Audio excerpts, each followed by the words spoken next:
만나 뵙게 되어서 반갑습니다. 오늘 한일문화연구소에서 귀한 자리를 마련해 주셨습니다. 오늘 여러분에게 나누어드린 자료에 보시면은 세계 열강과 한반도의 운명에 대해서 한번 생각해보는 시간 되도록 하겠습니다. 우리는 일반적으로 작은 영역, 좁은 영역에 대해서는 나름대로 소견을 가지고 주장을 합니다. 그러나 세계사적인 큰 흐름을 놓치기 쉽습니다. 작은 것은 얻는데 큰 것을 잃을 수 있다는 겁니다. 즉 소탐대실할 수 있다는 겁니다. 공부하고 연구하고 책을 읽으면서 그 지혜를 얻게 되었습니다. 그 지혜를 여러분들과 나누고자 합니다. 우선 큰 틀에서 세계사적인 흐름을 한번 보겠습니다. 세계사는 지금부터 5000년 전에 메소포타미아 문명에서 시작했다고 합니다. 메소포타미아 문명에서 그리스 문명으로 로마 문명으로 유럽 문명이 형성되고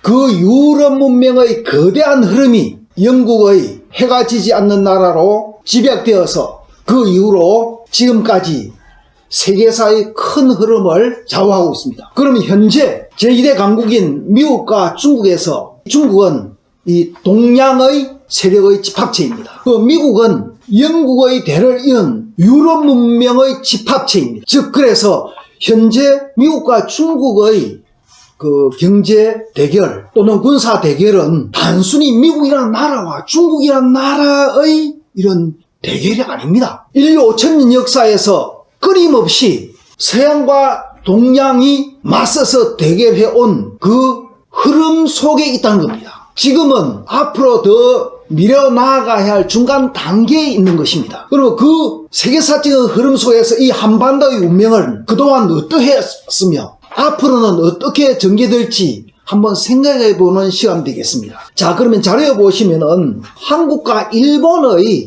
세력의 역전은 언제 일어났는가? 나름대로 생각이 다를 수 있습니다만은 자료의 첫 번째입니다. 1641년 나가사키의 네덜란드와 경제 교류를 위해서 대지마를 인공섬을 만들어서 네덜란드 상인들과 이렇게 경제 교류를 하게 됩니다. 일본은 전체적으로 쇄국 정책을 했습니다. 그러나 이 대지마를 통해서 국가적으로는 서양 문명과 교류를 했던 것입니다. 그 서양 문명의 과학과 기술이 일본의 국력을 키우는 결과가 되었습니다. 잘 아시다시피 임진왜란의 승패는 총포에 의해서 결정났습니다. 신문명과 구문명의 차이에서 구문명이 이길 수 없었습니다. 보다시피 1854년에 미국 함대 페리가 일본에 개항을 요구했습니다. 일반적으로 개항을 요구하면은 평화협정을 하자고 합니다. 말이 평화일 따름입니다. 말은 평화를 쓰지만 실제로는 불평등 조약을 강요합니다. 그 불평등 조약의 크게 두 가지로 보면은 첫 번째는 무관세입니다. 자유롭게 거래를 하자는 겁니다.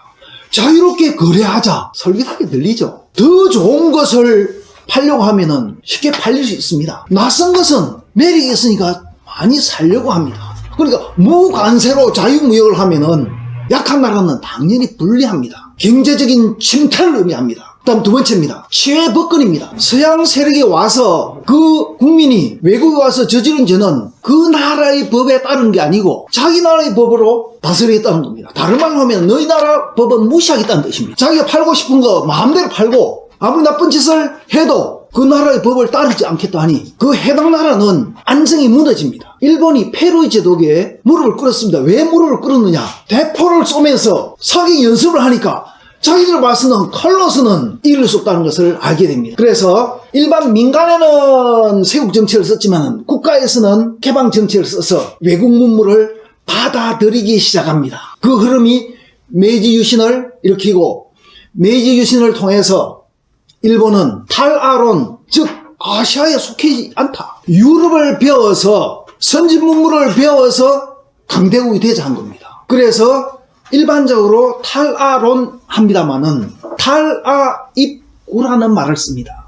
아시아를 벗어나서 입구, 즉 구라파를 들어간다. 그래서 그때부터 결정적으로 한국과 일본의 국력은 차이가 납니다. 그 차이는 쉬운 말로 하면 생각의 차이입니다. 생각의 차이, 지금도 마찬가지입니다. 자, 보시다시피 메이지 유신을 통해서 패번 치현을 합니다. 패번, 그 당시에는 사무라이가 다스리는 막부 정치를 폐쇄하고 현대적인 정치 체계를 이루게 됩니다. 그래서 중앙집권 정치를 이루게 됩니다. 중앙집권 정치는 국가의 힘을 한 군데 모아서 국력을 이렇게 더 강한 나라로 나아가게 됩니다. 자, 그러면은 이 메이지 유신을 통해서 일본의 왕을 황제, 즉 왕이 아니라 황제칭의 황을 써서 우리나라에게 서계를 보냅니다. 그리고 흥성대원군이 뭐야? 왕이 아니라 황제라고 무슨 소리 하고 있는 거야? 너희들 감히 왕하고 황제의 차이는 여러분 잘 아시리라 봅니다. 황제는 왕을 다스립니다. 중국은 황제였고 조선은 왕이었습니다. 일본이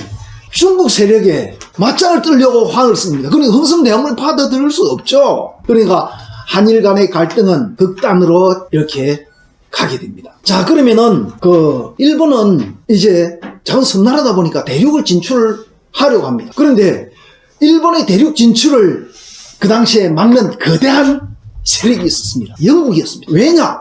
영국은 그 당시에 전 세계의 4분의 1을 자기들의 지배권 하에 있었습니다. 지배권이라는 것은 경제적인 침탈과 무력의 지배를 의미합니다. 그런데 감히 그 중국 큰 대륙을 해서 일본이 이렇게 나아가려고 하니까 영국이 전 세계의 지배권을 확보하기 위해서는 일본의 대륙 진출을 막아야 했습니다. 그런데 예상하지 못한 일이 벌어집니다. 전 세계의 큰 세력 중에 러시아가 부동항을 얻기 위해서 유럽 쪽으로 이렇게 나아가려 합니다. 그러니까 유럽에 있는 영국, 프랑스, 독일 용납할 수 없죠. 그래서 중동 쪽으로 내려오려고 합니다. 중동 쪽으로는 이슬람 세력이, 강대한 이슬람 세력이 버티고 있습니다. 그러니 작전을 바꿉니다. 아시아 쪽으로 눈을 돌리게 됩니다. 그래서 아시아 쪽에 눈을 돌리다 보니까 그 당시에 중국이 큰 나라였는데 청나라하고 일본하고 싸워 청일전쟁이 벌어집니다. 청일전쟁이 벌어지니까 청일전쟁에서 그 큰 청나라가 집니다. 지니까 일본이 요동반도 내놔라, 대만 내놔라, 전쟁 피해 보상금 내놔라. 이러니까 러시아가 아시아를 진출하려고 하는데 일본이 먼저 밀고 올라오니까 청나라에게 요구합니다. 야, 일본이 요구하는 게 너무 심하지 않느냐? 청나라 너무 심하지만은 전쟁이 졌다.